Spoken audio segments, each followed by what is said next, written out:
In this video, we're going to learn about the new material painting feature in Ultra Engine. This is a really cool feature that totally changes the way that you can create game levels. Let's start by creating a box here. We've already got this concrete material applied to it, so now let's select the face tool. Select that top face, and now we want to increase the number of subdivisions. And this is the easiest way to do it. Just keep hitting 2 until you get the amount you want. That's actually pretty good there.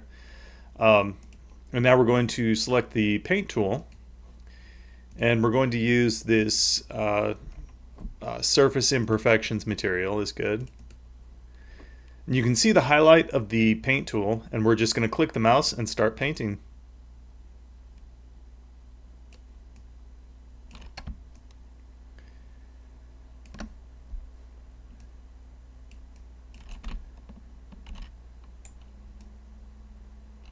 This is a really neat feature. You can just paint any kind of detail anywhere. You can have up to 4 materials per mesh, so it supports quite a lot of detail. It also works with the tessellation system. So let's find a material with some good displacement, and now we're going to start painting these rocks onto the wall and see what happens.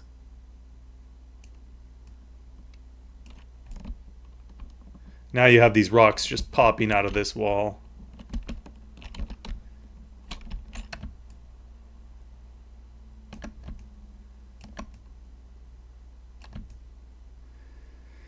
So you can do quite a lot with this. Here's another scene that I created just in time for Halloween.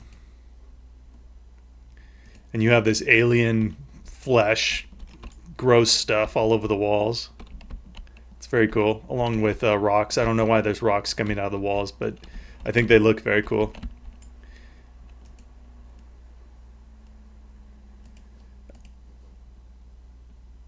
Let's see. Okay. I'm just going to play around with this a little bit and show you how it reacts. That is so cool.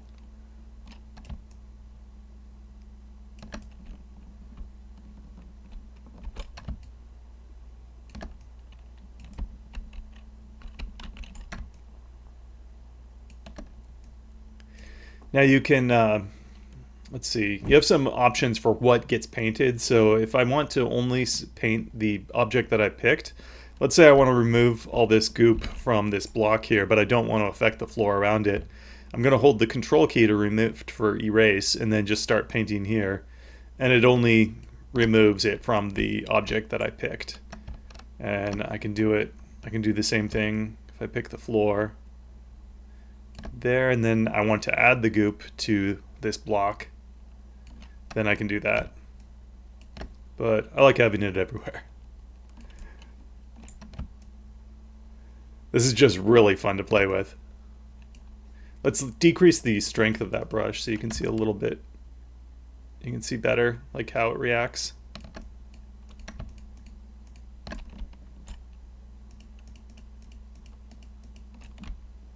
So cool. You don't have to use tessellation with it, but if you do, you get this nice geometry just popping out of whatever surface that you painted onto, which is really, really cool. We also have some parameters for how this stuff blends. You can control the sharpness of it. Let's go here. There it is. Okay. Let's see. Blend settings. Okay, the smoothing, this basically controls how sharp the transition is. And then the height blend controls the factor, how much the displacement map affects the transition. So let's set that to 0. And then let's play around with the blend smoothing. You can get a very sharp transition like that, or you can have it, which does not look good. You probably don't want to do that, but let's smooth that out. And that'll give you more of an alpha fade over whatever distance you want.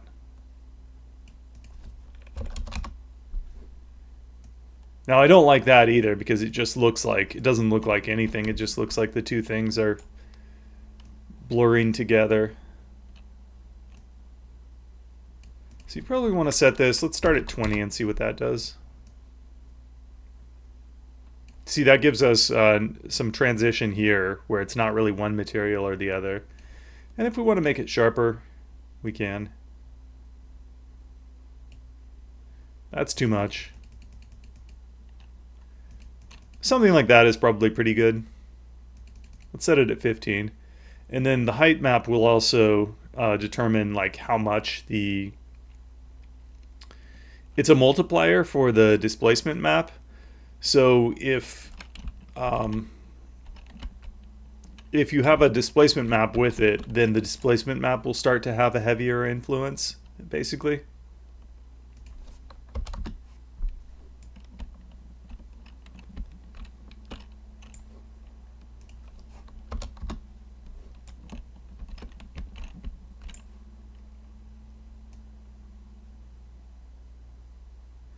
Okay, so you can see as I increase the height blend, the outline of the shape is starting more and more to resemble the actual displacement of the object, which is probably what I want. So I'm going to set that to 15 and leave that alone. Yeah, you can see the high parts like here and here and here. These are poking out, and then it forms these very nice edges here around each shape. And this is so cool because I mean, it's like you've got this unique detail everywhere. It's a lot like the mega texture technique that id Software used for some games, but you don't have... You can go back, everything's dynamic. Like you can go in and swap any of these materials out. You can change the parameters. If you don't like these bricks or something, if you want some different rocks, you can go back and swap them. So it's not baked into the texture. It's all dynamic. You can have up to 4 different materials per mesh. And I think this is one of the coolest features I've seen in Ultra, and I can't wait to see what you guys are able to do with it.